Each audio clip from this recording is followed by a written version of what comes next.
नमस्कार, मी राजेंद्र कुमार जाधव. दामाज न्यूज मध्ये आपल्या सर्वांचे स्वागत. बातमीपत्राच्या सुरुवातीला पाहूया हेडलाईन्स. खाते हॅक करत परस्पर रक्कम ट्रान्सफर करून महिलेची फसवणूक. घरफोडी, मोटरसायकल चोरी, जबरी चोरीचे 7 गुन्हे उघडकीस. 5 लाख रुपयांचा ऐवज जप्त. दागिने पॉलिश करून देतो म्हणून महिलेला घातला गंडा. दोघा अनोळखी इसमावर गुन्हा दाखल. मंगळवेढा सांगोला बसमध्ये चढत असताना महिला केंद्र प्रमुखाच्या गळ्यातील गंठण चोरट्याने पळवले. अन्यायाला वाचा फोडण्यासाठी पित्यासह पत्नीचे आमरण उपोषण. पंढरपूर तालुक्यातील मयत महादेव वाघमारे प्रकरण आणि तुळशी वृंदावन उद्यानातील माहितीसाठी QR कोड वन विभागाचा नाविन्यपूर्ण उपक्रम. आता पाहूया सविस्तर बातमीपत्र. खाते हॅक करत परस्पर रक्कम ट्रान्सफर करून महिलेची फसवणूक झाल्याची घटना सोलापुरात घडली आहे. मोबाईलवर आलेल्या मेसेजला लिंकला चुकून क्लिक करून बँक खात्याच्या क्रेडिट कार्ड मधून 91,144 रुपये व 75,885 रुपये ATMच्या HPCL या खाते अज्ञात इसमाने हॅक करून 1,74,029 रुपये फिर्यादी यांच्या संगमतीशिवाय परस्पर अनाधिकृतरित्या ट्रान्सफर करून फसवणूक केल्याची घटना ICICI बँक महावीर चौक होडगी रोड येथे घडली.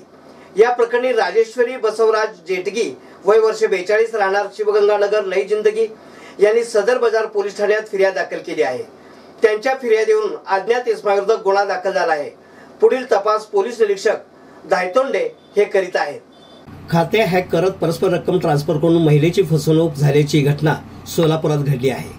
मोबाईलवर आलेल्या मेसेजला लिंकला चुकून क्लिक करून बँक खात्याच्या क्रेडिट कार्डमधून 91,144 रुपये व 75,885 रुपये पेटीएमच्या HPCL या खाते अज्ञात इसमाने हॅक करून एकूण 1,74,029 रुपये फिर्यादी यांच्या संमतीशिवाय परस्पर अनाधिकृत ट्रान्सफर करून फसवणूक केल्याची घटना ICICI बँक महावीर चौक होडगी रोड येथे घडली आहे. या प्रकरणी राजेश्वरी बसवराज जेटगी वय वर्ष 42 राहणार शिवगंगानगर नई जिंदगी यांनी सदर बाजार पोलीस ठाण्यात फिर्याद दाखल केली आहे. त्यांच्या फिर्यादीवरून अज्ञात इसमाविरुद्ध गुन्हा दाखल झाला आहे. पुढील तपास पोलीस निरीक्षक धायतोंडे हे करीत आहेत. पोलीस आयुक्तालय हद्दीतील विजापूर नाका, सलगर वस्ती, सदर बाजार आणि जोडबाई पेठ पोलीस आणि सोलापूर ग्रामीणकडील मोहळ पोलीस ठाण्याकडे दाखल असलेल्या घरफोडी, जबरी चोरी आणि मोटारसायकल चोरीचे 7 गुन्ह्यांचा उकर करण्यात शहर गुन्हे शाखेला यश आलं आहे. त्यात सरकारी किमतीनुसार जवळपास 5 लाख रुपयांचा ऐवज जप्त करण्यात आले असल्याचे शहर पोलिसांनी सांगितले.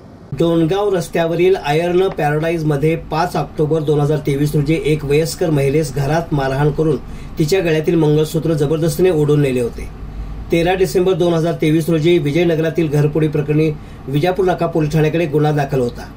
1 जानेवारी 2024 रोजी सर्वसुखी नगरात झालेल्या घरफोडी प्रकरणातील सलगर वस्ती पोलीस ठाण्यात गुन्हा दाखल होता.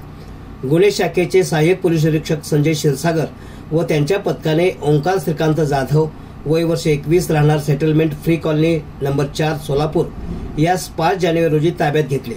त्याच्या अंगझडतीत 3 गुन्ह्यातील एकूण 47.75 ग्रॅम वजनाचे सोन्याचे दागिने व गुन्ह्यात वापरलेली मोटरसायकल असा एकूण 3,46,500 रुपये किमतीचा मुद्देमाल तपास पथकातील पोलीस अंमलदार अनिल जाधव, राजू मुदगुल, महेश शिंदे, कुमार शेळके, शीला काळे, ज्योती लंगोटे, सुमित्रा बारबोले, प्रकाश गायकवाड, अविनाश पाटील यांनी हस्तगत केला. 4 जानेवारी रोजी सहाय्यक पोलीस निरीक्षक श्रीनाथ महाडिक यांच्या पथकाने शिवाजी वसंत राऊत वय वर्ष 32 राहणार कल्याणनगर भाग 3 जुळे सोलापूर यास ताब्यात घेऊन त्याच्याकडून कसून चौकशी केली असता त्याच्याकडून जोडभाई पेठ मोहोळ पोलीस ठाणे असे 2 गुन्ह्यातील 50,000 रुपये किमतीच्या 2 मोटरसायकल चोरीचे गुन्हे उघडकीस आले. ही कामगिरी सहाय्यक पोलीस निरीक्षक श्रीनाथ महाडिक व त्यांचे तपास पथकातील पोलीस हवालदार भोसले, पोलीस कॉन्स्टेबल शैलेश बुगड, अभिजित दायगुडे, राजकुमार वाघमारे यांनी केली.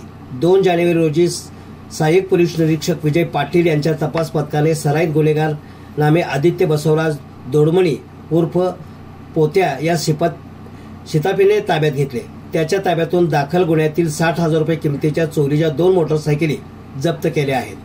दागिने पॉलिश करून देतो म्हणून महिलेकडून हातच्याला तिने सोन्याचे दागिने स्वतःजवळ घेऊन ठेवून फसवणूक केल्याप्रकरणी 2 अनोळखी इसमाविरुद्ध सदर बाजार पोलीस ठाण्यात गुन्हा दाखल झाला आहे। ही घटना 8 जानेवारी रोजी सकाळी 11:30 ते 12 वाजल्या दरम्यान आनंद विणकर सोसायटी उत्तर सदर बाजार येथे घडली। या प्रकरणी सावित्री नागनाथ बोगा वय वर्ष 55 राहणार आनंद विणकर सोसायटी यांनी सदर बाजार पोलीस ठाण्यात फिर्याद दाखल केली आहे। त्यांच्या फिर्यादीवरून 2 अनोळखी इसमाविरुद्ध गुन्हा दाखल झाला आहे।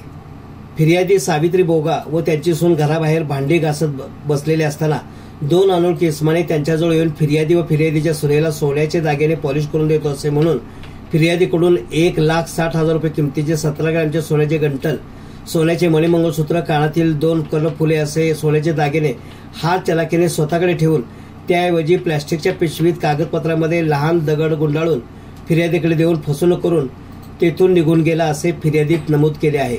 पुढील तपास पोलीस सब इन्स्पेक्टर माळी हे करीत आहेत। मंगळवेढा बस स्थानकावर सोलापूर सांगोला या बसमध्ये चढत असताना डोंगरगाव केंद्राच्या महिला केंद्र प्रमुख यांच्या गळ्यातील 70,000 रुपये किमतीचे 1.5 तोळ्याचे गंटल चोरट्यांनी चोरून नेल्याचा प्रकार घडला असून या प्रकरणी अज्ञात चोरट्याविरुद्ध गुन्हा दाखल झाला आहे। पोलीस सूत्रांनी दिलेली माहिती अशी की यातील फिर्यादी तथा डोंगरगाव केंद्राच्या केंद्र प्रमुख सुशेला रवींद्र शिंदे वय वर्ष 58 राहणार मंगळवेढा या शालेय कामकाजानिमित्त जिल्हा परिषद शाळा गणेशवाडी येथे दिनांक 8 जानेवारी रोजी दुपारी 12:30 वाजता मंगळवेढा बस स्थानकावर सोलापूर सांगोला या बसमध्ये चढत असताना महिला व पुरुषांची खूप गर्दी होती। या गर्दीत सदर फिर्यादी बसमध्ये चढत असताना 70,000 रुपये किमतीचे 1.5 तोळ्याचे सोन्याचे मिनी गंठल चोरट्याने गळ्यातील कापून घेतले। दरम्यान फिर्यादी तिकिटासाठी पैसे काढताना हा सर्व प्रकार लक्षात आल्यानंतर फिर्यादीने बस थांबवून खाली उतरून घटनेबाबत घरी कळवून त्या मंगळवेढा बस स्थानकावर चौकशी कामी आल्या। त्यांनी सर्वत्र शोध घेतला मात्र मिळून आले नसल्याने त्यांची खात्री पटली। अज्ञात चोरट्याने सदर गंटल चोरून नेले असल्याचे दिलेल्या फिर्यादीत म्हटले आहे। दरम्यान सोमवारी मंगळवेढ्याचा आठवडी बाजार असल्यामुळे त्या दिवशी बसला मोठ्या प्रमाणात गर्दी असते। या गर्दीचा फायदा हे चोरटे घेत असल्याने याचा फटका प्रवाशांना बसत आहे। बस स्थानकामध्ये सीसीटीव्ही कॅमेरे असून 2 महिला पूर्णतः चेहरे बांधलेले असल्याचे दिसून येत असल्याचे सांगण्यात आले। मागील आठवड्यात एका ग्रामीण भागातून कपडे खरेदी करण्यासाठी आलेल्या महिलेच्या गळ्यातील गंठल लहान मुलाने तोडल्याने काउंटरवर ठेवले होते। ते हातोहात 2 महिलांनी पळवून नेल्याचा प्रकार घडला होता। सीसीटीव्ही कॅमेऱ्याच्या माध्यमातून पोलिसांनी त्या 2 महिलांना जेरबंद करण्यात यश मिळवले आहे। न्यायालयीन कस्टडीत असताना मयत झालेल्या पंढरपूर तालुक्यातील कासेगाव येथील महादेव वाघमारे प्रकरण चांगलेच तापले आहे। या प्रकरणी त्यांची पत्नी आणि पिता यांच्यासह मातंग समाजातील अनेक धुरीणांनी आमरण उपोषण सुरू केले आहे। पंढरपूर तहसील कार्यालयासमोर हे उपोषण सर्वांचे लक्ष वेधून घेत आहे। पंढरपूर तालुक्यातील कासेगाव येथील महादेव वाघमारे या युवकाचा न्यायालयीन कस्टडीत असताना अचानक मृत्यू झाला होता। या प्रकरणी कुटुंबातील व्यक्तींनी पोलीस आणि तक्रारदाराने संगनमत करून खोटा गुन्हा दाखल केल्याने दसका घेऊन त्याचा मृत्यू झाला असल्याची तक्रार केली होती।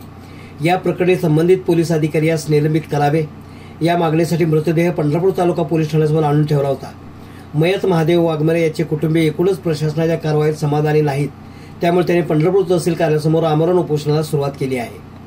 मंगळवार दिनांक 9 जानेवारी रोजी सुरू झालेल्या या उपोषणात जनसेवा संघटनेचे ओबीसी जिल्हाध्यक्ष अशोक पाटोळे यांच्यासह समाजसेवक तानाजी रणदिवे यांनी आपला सहभाग नोंदवला आहे। मयत वाघमारे यास ज्या पोलीस अधिकाऱ्याने मारहाण केली त्यास त्वरित निलंबित करावे, मयताच्या कुटुंबियास तात्काळ आर्थिक मदत देण्यात यावी, या प्रकरणाची चौकशी सीआयडी व सीबीआय मार्फत करावी, मृताच्या कुटुंबातील एकाच सरकारी नोकरीत सामावून घ्यावे अशा मागण्या या उपोषणकर्त्याकडून करण्यात येत आहेत। पंढरपूर येथील तुळशी वृंदावन उद्यान भाविकांसह स्थानिक नागरिक पर्यटकांसाठी 8 जानेवारी 2024 पासून खुले करण्यात आले असून तुळशी वृंदावन उद्यानातील भित्तिचित्र, संत मूर्ती आणि इतर सर्व गोष्टींची माहिती पर्यटकांना सहजतेने वाचता व ऐकता येणार आहे। यासाठी वन विभागामार्फत प्रत्येक भिंती चित्राजवळ QR कोड लावण्यात आले असल्याची माहिती वन परिक्षेत्र अधिकारी चैताली वाघ यांनी दिली आहे। ऑनलाईन पद्धतीने वेबसाईटचा वापर करून सर्व माहिती उपलब्ध होऊ शकते। तसेच मोबाईल मधून QR कोड स्कॅन करून देखील माहिती वाचता व ऐकता येईल। सद्यस्थितीत सर्व माहिती ही मराठी भाषेमध्ये उपलब्ध असून लवकरच इंग्रजी भाषेमध्ये उपलब्ध करून देण्यात येणार आहे। सदरचा उपक्रम उपवन संरक्षक धैर्यशील पाटील, सहाय्यक वन संरक्षक बाबा हाके यांच्या मार्गदर्शनाखाली करण्यात आलेला आहे। या वेबसाईटवरील माहिती ही विविध तज्ञ व्यक्तींकडून तपासून घेतली आहे। तरी सदर माहितीमध्ये काही त्रुटी आढळून आल्यास तसेच अधिक माहितीबाबत काही सूचना असल्यास ईमेलवर भाविकांनी, नागरिकांनी तसेच पर्यटकांनी संपर्क साधावा असे आवाहन वन परिक्षेत्र अधिकारी चैताली वाघ यांनी केले आहे. हे होतं आजचं बातमीपत्र. पुन्हा भेटूयात एका नवीन बातमीपत्रासोबत. नमस्कार.